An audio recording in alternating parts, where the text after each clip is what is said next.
Hello, I'm Mark Blunden and this is the Standards Tech and Science Daily podcast. Coming up, about those disappearing government WhatsApp messages. But first, a proposed law heralding the green light for self-driving cars on Britain's roads has been cleared in the House of Commons. MPs gave the Automated Vehicles Bill an unopposed third reading, and now the legislation is on the verge of becoming law. The bill aims to set the legal framework for the safe deployment of self-driving vehicles. Transport Secretary Mark Harper previously said rules enabling autonomous car motorists to undertake non-driving tasks will come into force from 2026.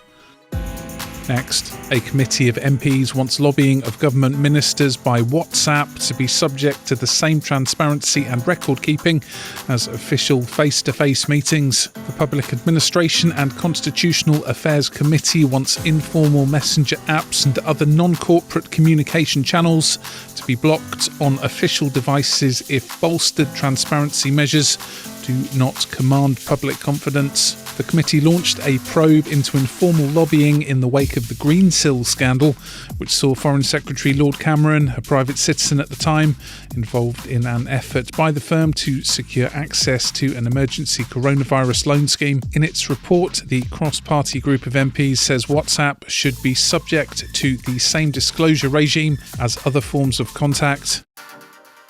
Now, a crushed 75,000-year-old Neanderthal skull unearthed at the Shanidar Cave site 500 miles north of Baghdad by archaeologists from Cambridge University and John Moores University has been successfully pieced back together.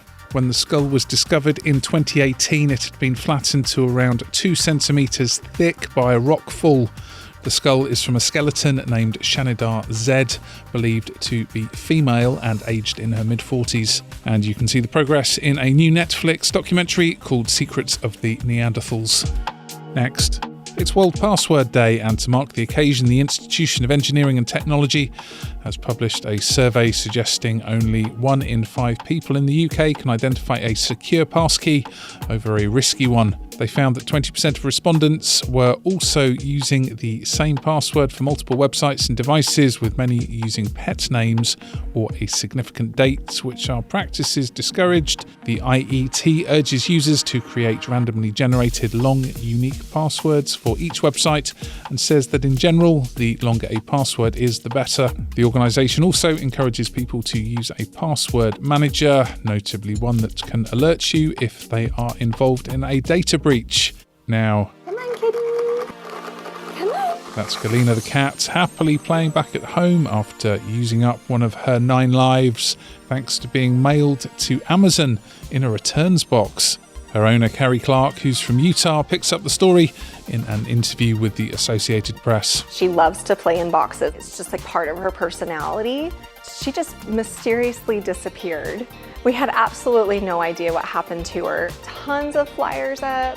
We contacted friends and family to help us search. We searched for a whole week.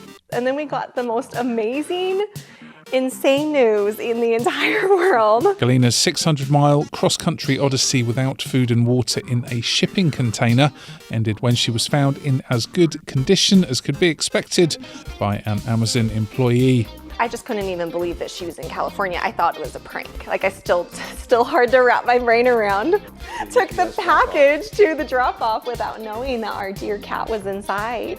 We're just so happy to have her again. Oh my goodness. The cat was cared for overnight by a kind-hearted Amazon colleague, taken to the vet for a checkup, and her microchip revealed Clark as the owner, who hopped on a plane to drive Galina home. Let's go to the ads. Stay there for more news from the world of tech and science. Plus, who's beaking? Please. Yes, it's parrots chatting on FaceTime. Why not hit follow? In the meantime, give us a rating.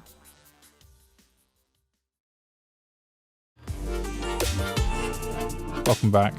Research by Imperial College London suggests a diet rich in plant-based foods such as vegetables, lentils, nuts, fruit and whole grains may help to prolong the life of bowel cancer patients.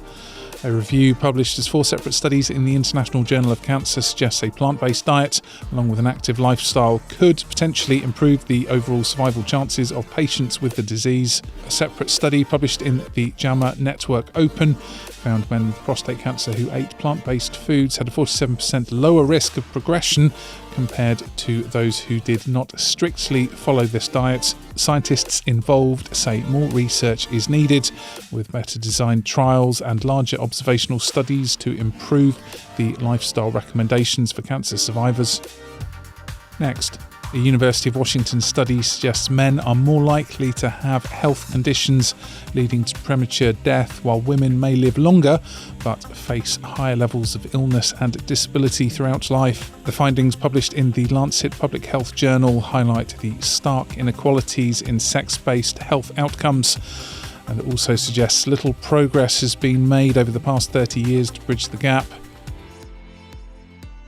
And finally, it's a case of look who's squawking, because parrots have been taught to make video calls with their feathered friends. Research by the University of Glasgow suggests that the garrulous birds may even prefer live conversations with their peers as opposed to recorded messages, and they can tell the difference. The study with Northeastern University in the US examined the digital lives of 9 parrots who spent nearly 10 hours on Facebook Messenger live video calls with other birds. The findings due to be presented at the Association of Computing Machinery's CHI conference on human factors in computing systems, with possible plans in the future, including an animal-centred internet. You're up to date. Come back at 4 p.m. for the latest news, interviews and analysis from the Standard Podcast here in London, and we'll be back on Friday at 1 p.m. See you then.